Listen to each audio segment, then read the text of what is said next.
28 Weeks Later was released in 2007. This time around was directed by Juan Carlos Fresnadillo and follows 6 months after the rage virus infected the great population of Britain. The US Army helps to secure a small area of London for survivors to repopulate and start over again.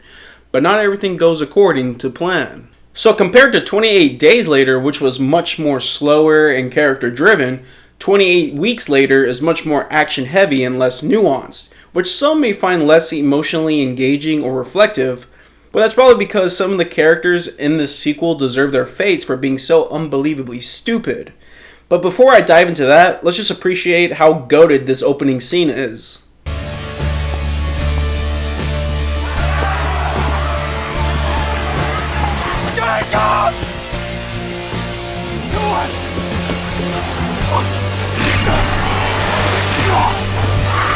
You could literally put that score over any footage, even something as simple as someone taking a dump, and it would still go hard. And I don't care what anybody says, the character of Don is not a coward the film makes him out to be.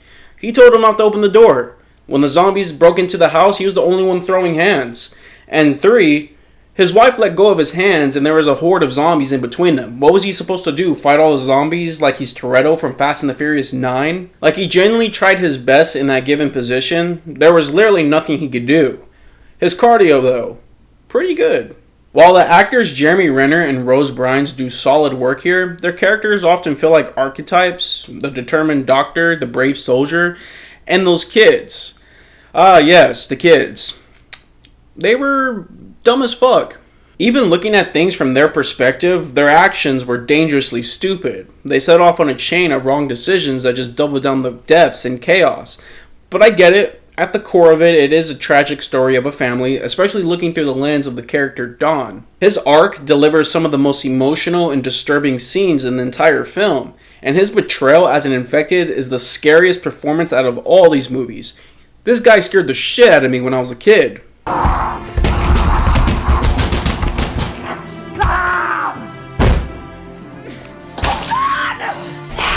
There are plenty of stupid people making stupid decisions in this one. Like the mom and dad who just completely fuck it up for everyone in this movie. But so are humans in real life too. The infected being even more terrifying in this one is no surprise. It's even scarier how fast the infection spreads, because all it takes is a drop of blood to land in your eye or mouth. On top of that, the infected are just throwing up everywhere. But with something with such a grounded tone, the main zombie, which is the dad who got infected, conveniently teleports to wherever the main characters are, like a slasher villain, which was kind of weird. Then I started to wonder if maybe when he got infected, the rage started to manifest into his mind, developing the character we saw in the first third act of the film. His guilt turns into a sadistic pleasure as he kills his own wife, and then he essentially just stalks his children for the rest of the film. And he didn't hold back gouging her eyes and throat out. There's a lot I genuinely love about this one. The sniper rooftop scene is another huge standout. Imagine being a sniper and given orders to shoot everybody on sight with no exceptions. That's truly disturbing. Imagine you being a civilian along with a bunch of others, running for y'all's lives, being chased by zombies, depending on military snipers to kill those zombies, only for you to get shot. Assholes. And I love the brutality of that helicopter scene. Why need guns when you can just use the blades from your helicopter itself? But the toughest scene for me to watch is that moment where Jeremy Renner's character Doyle gets out of that car to sacrifice himself so the other survivors could get away, and then he gets burned alive. It's not the fact that Jeremy Renner burned alive that disturbed me.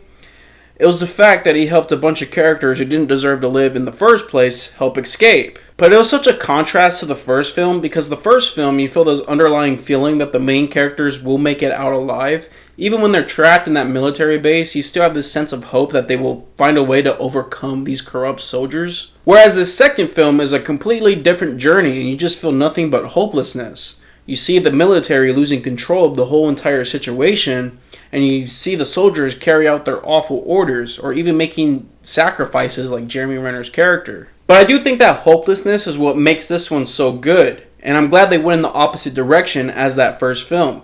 I do find this one a smidge better than the first one. 28 Weeks Later ramps up the action and delivers fast-paced thrills, but it does lack the emotional and immersive world building as 28 Days, as well as having less likable characters. While it is a solid sequel for intense adrenaline lovers, the first film remains superior in narrative and atmosphere. Well, that's all I have to say about 28 Weeks Later today, guys. Thank you guys so much for tuning in today. Don't forget to subscribe and like, and comment down below what movies y'all want me to check out here on the channel next. I'm Matt, and I'll see you guys in the next video.